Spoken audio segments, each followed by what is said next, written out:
3, G.K. Zhukov sent his report to the High Command regarding possible military actions in the spring and summer of 1943. In it, Zhukov particularly emphasized that it would be impractical for the Soviet troops to go on the offensive with the aim of preempting the enemy. It would be better if we were down the enemy in our defense, eliminate his tanks, and then, by introducing fresh reserves, switch to a general offensive to finally crush the main grouping of the enemy. The German command decided to carry out a large strategic operation on the Kursk Bulge in the summer of 1943. It was planned to deliver converging strikes from the areas of the cities of Oryol, from the north, and Belgorod, from the south. The strike groups were to unite in the area of Kursk, encircling the troops of the Central and Voronezh fronts of the Red Army. According to German General F. Fonger, at a meeting with E. Manstein on May 10 to 11, the plan was adjusted at the suggestion of General H. Agat. The 2nd SS Panzer Corps was tasked with moving from the direction of Aboyan to Prokhorovka, where the terrain allowed for a massive strike against the armored reserves of the Soviet troops. To conduct the operation, the Germans concentrated a group numbering up to 50 divisions, of which 34 were tank and motorized, 4 tank brigades, 6 separate tank battalions, and 8 divisions of assault guns, totaling approximately 1 million people according to Soviet sources. The leadership of the troops was carried out by Field Marshal Geh von Kluge, Army Group Center, and Field Marshal E. Manstein, Army Group South.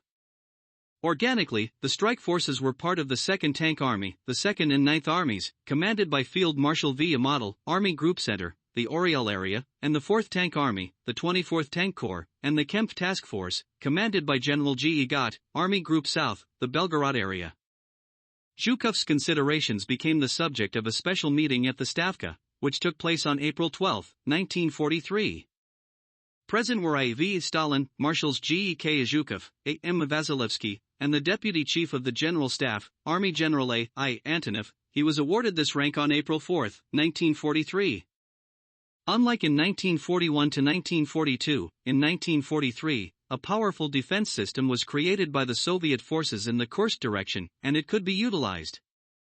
The Soviet command decided to conduct a defensive battle, wear down the enemy troops, and defeat them by launching counterattacks at critical moments against the advancing forces.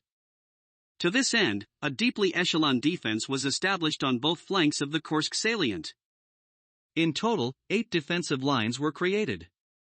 The average density of mines in the expected areas of enemy attacks was 1,500 anti-tank mines and 1,700 anti-personnel mines per kilometer of the front.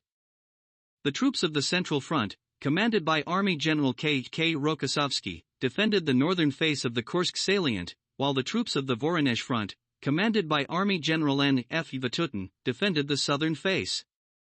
The forces occupying the salient relied on the steppe front, commanded by Colonel General I.S. Konyev. The coordination of actions of the fronts was carried out by representatives of the Supreme Command Headquarters, Marshals of the Soviet Union G.K. Zhukov and A.M. Vasilevsky,